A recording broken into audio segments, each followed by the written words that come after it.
Thanks for watching Squirrel Fun. Comment below and let me know what you would like to see in future videos.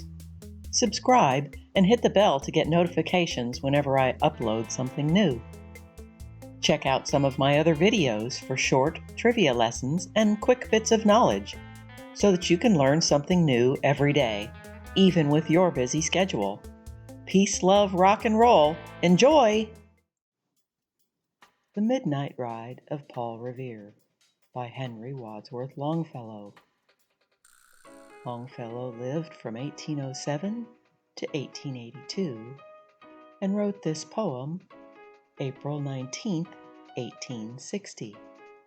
It was first published in 1863 as part of Tales of a Wayside Inn. Listen, my children, and you shall hear of the midnight ride of Paul Revere. On the 18th of April in 75, hardly a man is now alive who remembers that famous day and year. He said to his friend, if the British march, by land or sea, from the town tonight, hang a lantern aloft in the belfry arch of the north church tower as a signal light.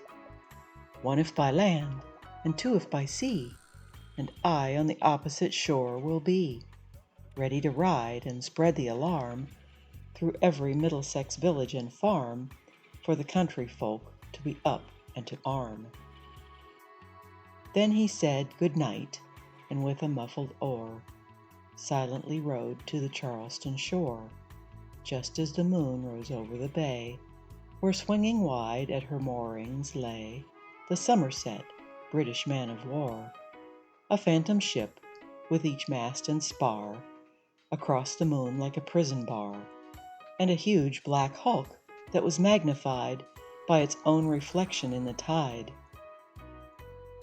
Meanwhile his friend through alley and street wanders and watches with eager ears, till in the silence around him he hears the muster of men at the barrack door, the sound of arms and the tramp of feet, and the measured tread of the grenadiers marching down to their boats on the shore. Then he climbed the tower of the old North Church, by the wooden stairs with stealthy tread, to the belfry chamber overhead, and startled the pigeons from their perch on the sombre rafters that round him made masses and moving shapes of shade. By the trembling ladder, steep and tall, to the highest window in the wall, where he paused to listen and look down a moment on the roofs of the town, and the moonlight flowing over all.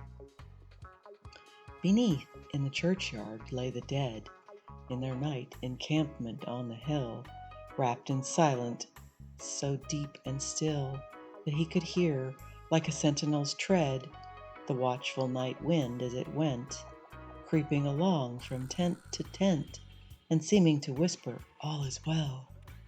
A moment only he feels the spell of the place and the hour and the secret dread of the lonely belfry and the dead. For suddenly all his thoughts are bent on a shadowy something far away, where the river widens to meet the bay, a line of black that bends and floats on the rising tide like a bridge of boats. Meanwhile, impatient to mount and ride, booted and spurred with a heavy stride, on the opposite shore walked Paul Revere. Now he patted his horse's side, now he gazed at the landscape far and near, then, impetuous, stamped the earth, and turned and tightened his saddle girth. But mostly he watched with eager search the belfry tower of the old North Church, as it rose above the graves on the hill, lonely and spectral and sombre and still. And lo, as he looks on the belfry's height, a glimmer, and then a gleam of light. He springs to the saddle, the bridle he turns, but lingers and gazes, till full on his sight a second lamp in the belfry burns. A hurry of hoofs in a village street, a shape in the moonlight, a bulk in the dark, and beneath from the pebbles in passing a spark. struck out by a steed flying fearless and fleet. That was all, and yet, through the gloom and the light, the fate of a nation was riding that night, and the spark struck out by that steed in his flight kindled the land into flame with its heat. He has left the village and mounted the steep, and beneath him, tranquil and broad and deep, is the mystic meeting the ocean tides. And under the alders that skirt its edge, now soft on the sand, now loud on the ledge, is heard the tramp of his steed as he rides. It was 12 by the village clock when he crossed the bridge into Medford town.